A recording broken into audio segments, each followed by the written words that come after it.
Moin und herzlich willkommen zurück zum nächsten Video.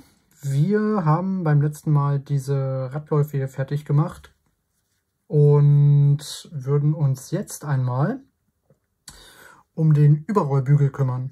Wir haben hier eine Auswahlmöglichkeit zwischen dem runden Überrollbügel und dem kantigen.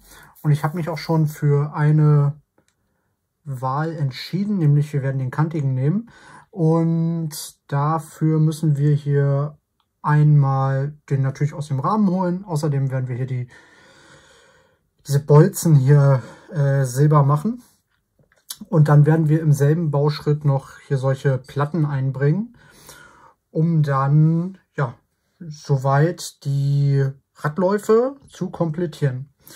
Gut, schauen wir mal. Sticker müssen wir hier nicht aufbringen, weil wir haben alles in Decal-Form bereits draufgebracht. Wir haben ja bei dem Modell die Möglichkeit zwischen Stickern und wasserlöslichen Decals zu variieren, beziehungsweise uns da ja zu entscheiden, was wir wollen. Ich finde diese wasserlöslichen immer besser als solche Aufkleber, finde es aber echt klasse, dass so richtige Aufkleber beigelegt sind, eben weil es ja ein Anfängermodell ist. Okay, dann nehmen wir uns einmal den Rahmen B vor und würden hier diesen kantigen Überrollbügel rausholen. Und der ist echt gut befestigt. Ich trenne den mal ein bisschen weiter. Mit ein bisschen Abstand trenne ich den mal ab. Wobei hier unten geht's. Die Aufnahmen gerade hier an den Seiten sind sehr stark und ich möchte so wenig Schadstellen an diesem Bauteil hervorrufen wie möglich. Darum gehe ich da so ein bisschen weg. So, also hier haben die echt viel Material verballert. Und da ist er auch schon draußen.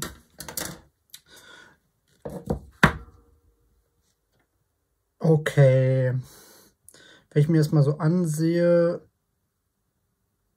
sieht das nicht ganz so cool aus. Ich werde ihn jetzt erstmal von dem überschüssigen Material hier befreien und dann gucken wir uns den einmal genauer an.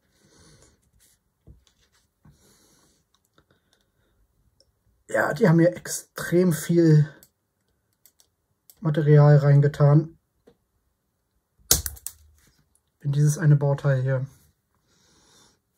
und haben, wenn ich mir das so angucke, nicht ausreichend Kunststoff hier rein verarbeitet, was echt schade ist.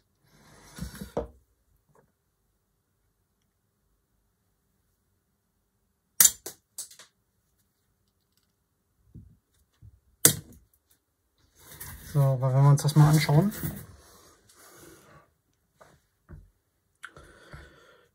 Hier haben wir so richtige Einbuchtungen. Da war nicht genug Material, nicht genug Kunststoff über. Und dadurch hat sich das dann, die Gussform nicht ausreichend gefüllt. Und das Material ist halt ja so eingesackt hier in der Mitte. Und das sieht total doof aus. Dafür haben wir hier solche, ja, wie so Kreise drin. Ich weiß nicht, ob das sein muss bei dem Deutz D30. Kann es mir aber bald nicht vorstellen. Aber gut, das haben die nicht ganz so sauber hingekriegt.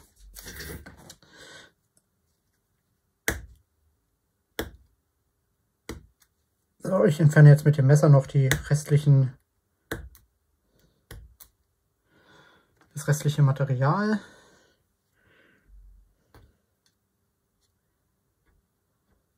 Wenn man das Ganze jetzt hier richtig sauber haben möchte, dann würde ich das mit Spachtelmasse auffüllen und dann dementsprechend weiter verarbeiten, abschmirgeln und überlackieren und damit das Ganze auffüllen. Machen wir vielleicht mal in einem anderen Video. Jetzt nicht in diesem, sondern irgendwann später.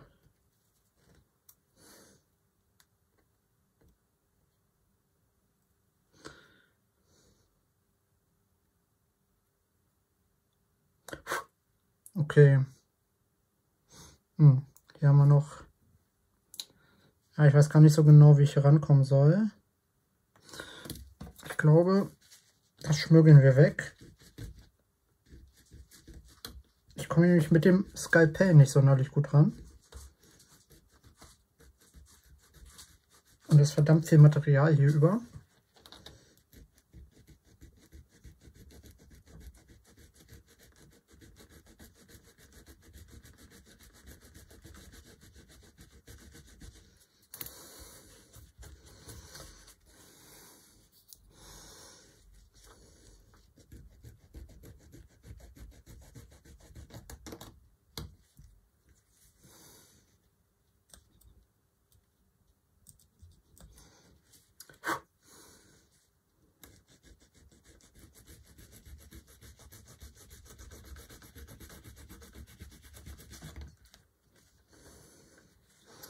So, mit Schmirgelpapier geht es relativ gut.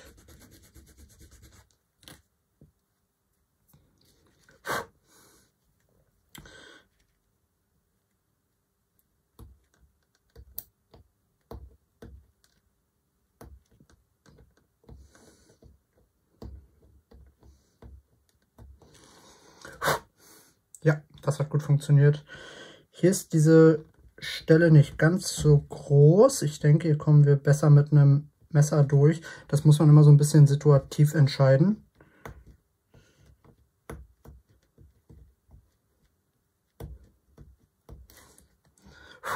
Naja, es ist okay.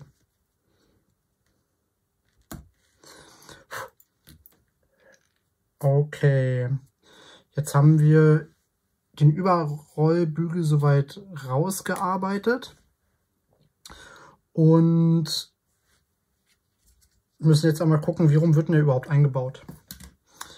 Wir haben hier diese Bolzen an der Seite, die müssen hier rein, so wie ich das sehe.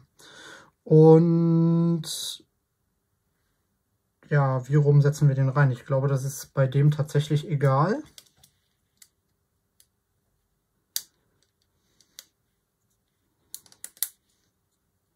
Ja, das ist tatsächlich egal. Ich baue den jetzt so ein, dass diese Löcher hier nach hinten gucken. Und ja, weil ich vermute, dass man sich den Traktor eher von vorne anguckt. Und wenn dann die Löcher nach hinten gerichtet sind, dass das Ganze dann eben nicht so ins Auge sticht. Jetzt haben wir den Überrollbügel an den Radkästen hier befestigt. Und bevor wir weitermachen, sollten wir unbedingt jetzt aber einmal die Bolzen mit Silbermetallic farbig gestalten.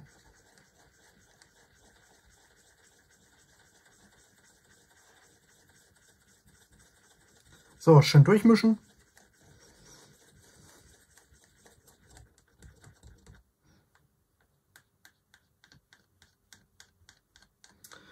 Diese Bolzen, die sind so klein, da gehe ich jetzt nicht mit dem Pinsel dran, sondern ich nehme hier wieder mein Metallstäbchen,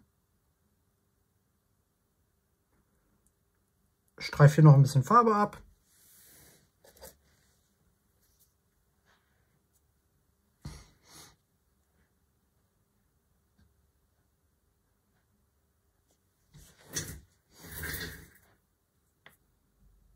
So, habe ein bisschen was an den Finger gekriegt, aber macht, glaube ich, nichts.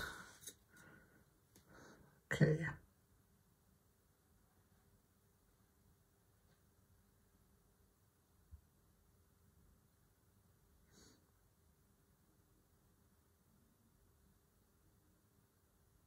Oh, hier muss ich mich ein bisschen konzentrieren, dass ich da mit der Nadel nicht abrutsche.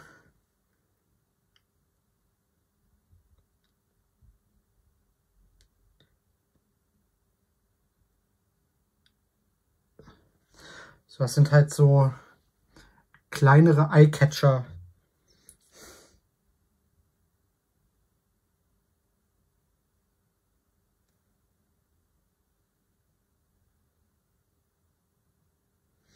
Das sind so auffällige Stellen.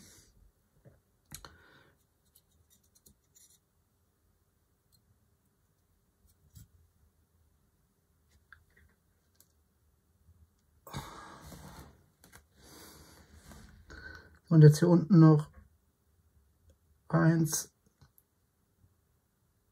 2,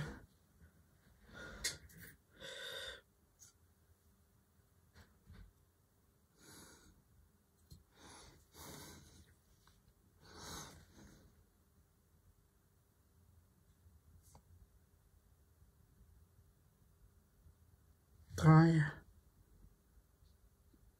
und 4. So, okay. Das hätten wir. Wir lassen die Farbe jetzt leicht antrocknen. Und während die Farbe anfängt zu trocknen, stellen wir das Ganze mal hier so nach hinten, holen wir die Teile raus, die jetzt hier noch in den Radkasten eingebaut werden sollen, nämlich hier diese 67 und die 73. Sicher, dass die da rein müssen? Ja. Gucken wir einfach mal. So, Rahmen A. Die 67. Nee, die müssen da nicht rein mehr. Das sind Blindstopfen, falls ich den Überrollbügel nicht einbaue. Also falls ich den Traktor ohne Überrollbügel machen möchte, muss ich die reinsetzen, um diese Löcher hier zu verschließen. Obacht, dementsprechend sind wir mit dem Überrollbügel tatsächlich schon durch und können uns einmal auf den nächsten Bauschritt konzentrieren. Den machen wir heute nämlich noch. Und da müssen wir die Reifen zusammenbauen. Ich liebe Reifen. Besonders wenn sie hier so richtig aus Gummi sind, finde ich eine coole Sache. Das ist von der Haptik und von der Optik einfach schön anzusehen, sowas. So, wir trennen jetzt erst einmal hier die Felgen raus. Obacht, haben wir hier unterschiedliche Nummern? Ja, haben wir. Nämlich wir haben die 74 und die 76. Und die 76 kommt nämlich auf die rechte Seite. Okay.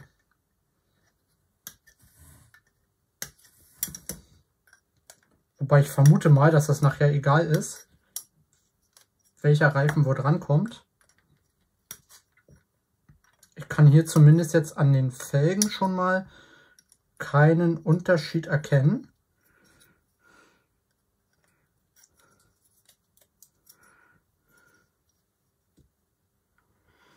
Ich glaube, der einzige Unterschied, den wir haben, ist in der Profilrichtung hier. Und das sollten wir unbedingt beachten nachher, wenn wir dann dementsprechend die Reifen ansetzen. Vorher, glaube ich, müssen wir da aber keinen großen Wert drauf legen.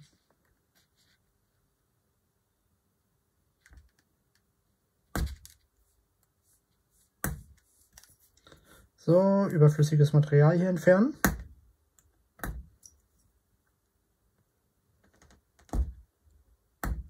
Auch wenn das ein Skill Level 2 Modell ist, sind hier halt trotzdem natürlich kleinere Schönheitsarbeiten notwendig.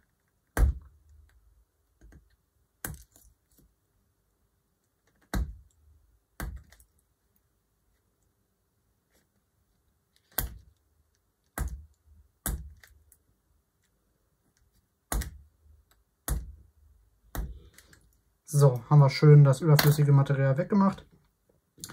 Und dann würden wir jetzt als nächstes einmal die Reifen aufbauen. Und das machen wir ganz einfach, indem wir sie hier so drauf schieben. Wenn das zu schwer ist, kann man natürlich auch gucken, dass man vielleicht ein bisschen Fett dran macht, aber es geht eigentlich.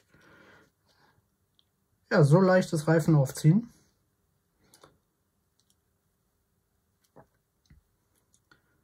Hat jetzt keine halbe Minute gedauert. Ich glaube, ich könnte super als Landmaschinenmechaniker irgendwo durchgehen.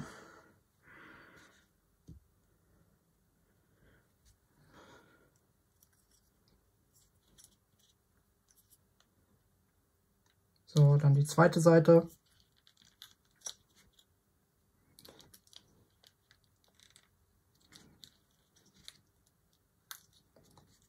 Und schön draufziehen und da ist er drauf. So, jetzt gucke ich nur noch mal. Ja, sehr gut. Ich habe jetzt darauf geachtet. Ich habe jeweils die Außenseite der Felgen, dass das Profil jetzt in dieselbe Richtung so gesehen zeigt, weil ich möchte ja nachher nicht, dass wir einen Reifen haben, der zwei Profile hat, die in entgegengesetzte Richtung laufen. Und so muss das Ganze nachher dann auch ans Modell angesetzt werden, dass diese Pfeilform, hier dieses spitz zulaufende, nach vorne in Traktorrichtung zeigt, wenn man von oben drauf guckt. Das waren jetzt Bauschritte 26, 27. Ich tue die Reifen mal an die Seite. Und dann würden wir auch schon dazu übergehen, hier die Achse an den Radkästen anzubringen. So, wie machen wir das? Ich habe hier Bauschritt 28. Ich habe die Achse hier, die haben wir in einem anderen Bauschritt bereits einmal fertiggestellt. Und so rum wird sie eingebaut. Und ich muss jetzt hier diese Radkästen einfach in diese Löcher hier einbringen. Mich würde nur mal interessieren, wie kriege ich denn nachher den Radkasten drüber, über den Trakt. Achso, einfach von oben drüber schieben, ne? Na gut, probieren wir mal. So, das war einfach. Hat auch nicht sonderlich lang gedauert. Das sieht jetzt spannend aus. Also der wird draufgesetzt. Und jetzt wird der Traktor hier quasi so eingefädelt.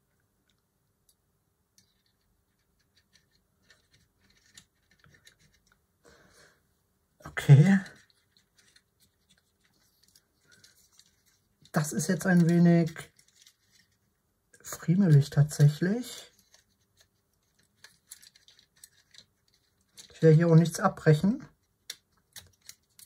was ich vor allem mühevoller Kleinarbeit hier dran gebracht habe.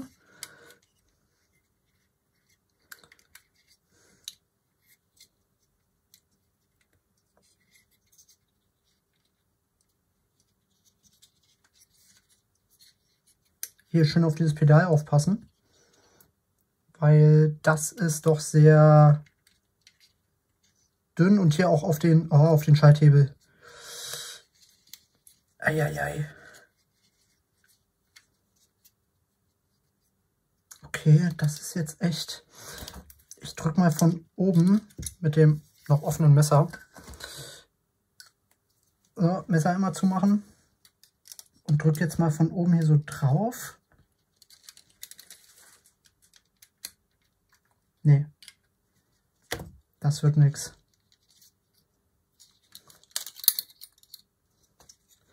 Also, wenn ich das so mache, wie ich es jetzt gerade begonnen habe, dann bricht mir das Ganze auseinander. Ich werde jetzt entgegen der Anleitung das Ganze einmal anders aufziehen, nämlich die Achse kommt hier ab und ich werde jetzt erst einmal den Radkasten hier draufsetzen, weil jetzt kann ich den hier so leicht auseinanderziehen ohne dass es reißt.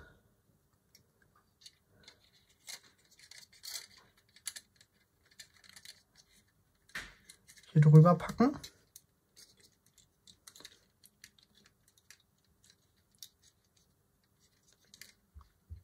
Also die Anleitung sagt ganz klar, man soll das einfach mit der Achse drauf schon hier drauf schieben. Das geht aber nicht wirklich gut.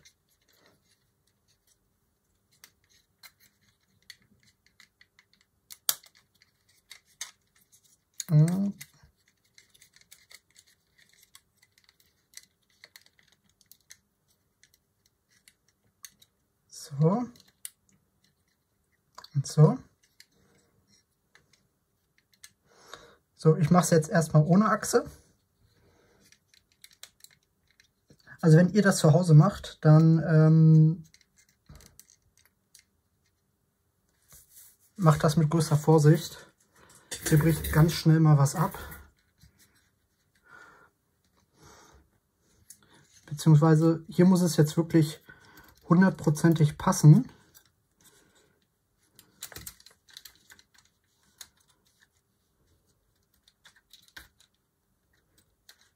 Sonst wird das nichts.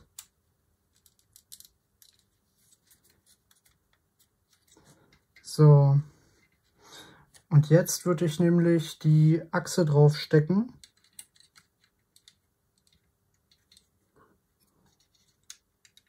Das ist echt tricky hier an der Stelle.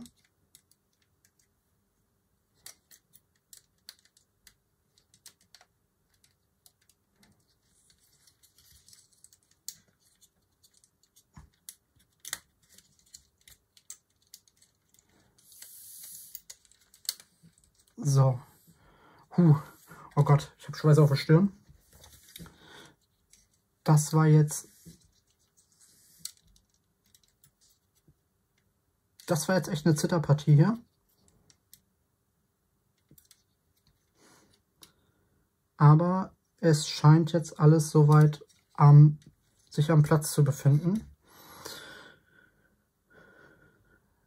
Okay, also wir haben jetzt quasi einmal im Freestyle diesen Arbeitsschritt hier 29 gemacht.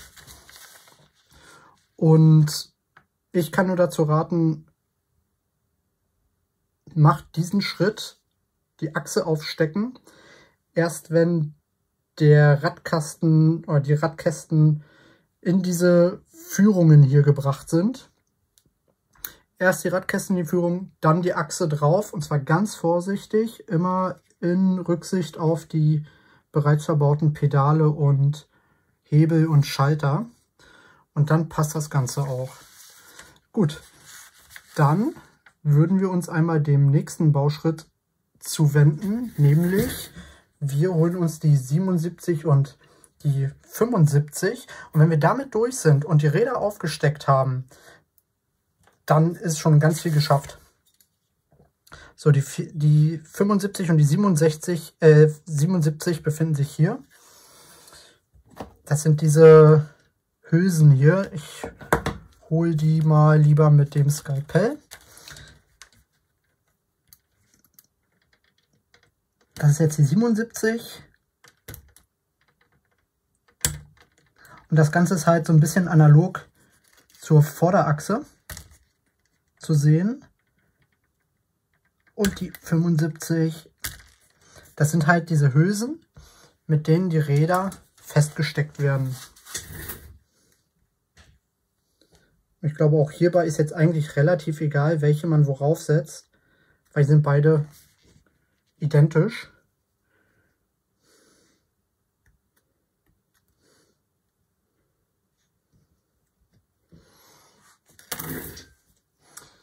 So, und dieser Bauschritt sieht jetzt vor, dass die Räder seitlich aufgesteckt werden mit dem Profil nach vorne gezeigt, ja, mit dem Profil nach vorne, und dass dann dementsprechend diese Hülsen drauf kommen. Okay, man kann ihn gar nicht so richtig fest drauf schieben, den Reifen, sondern man befestigt ihn tatsächlich mit der Hülse.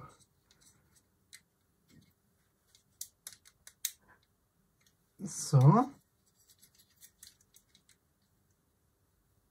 So sieht das Ganze dann aus. Da ist die Hülse drin, die passt haargenau in den Reifen rein. Und jetzt machen wir es nochmal so. Und die Hülse kommt drauf. Na?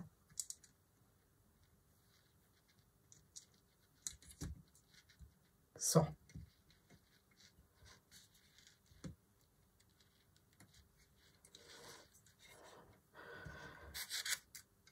Ja, sehr schön. Sehr schön. Ach komm, wisst ihr was? Wir machen noch einen Teil des nächsten Bauschritts, nämlich wir bringen noch die Vorderachse an. Dann steht nämlich der Traktor hier schon ganz alleine. So, die Vorderachse, die wird ja hier über diese beiden Pinne vorne hier in diese beiden Löcher gesteckt.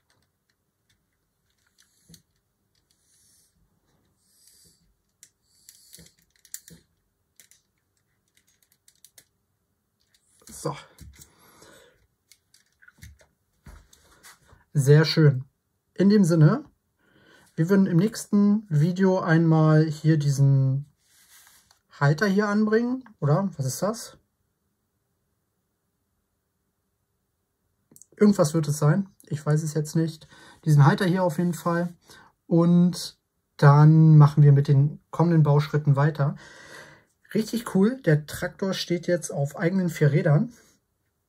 Und ganz ehrlich, das macht so schon richtig was her. Sehr cool.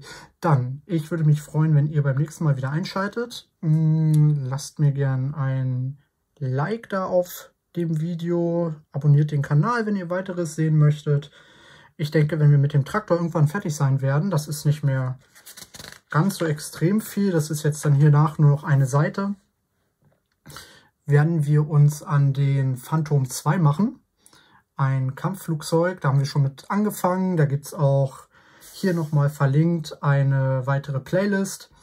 Und ja, dann schaut beim nächsten Mal wieder rein. Wir sehen uns. Ciao!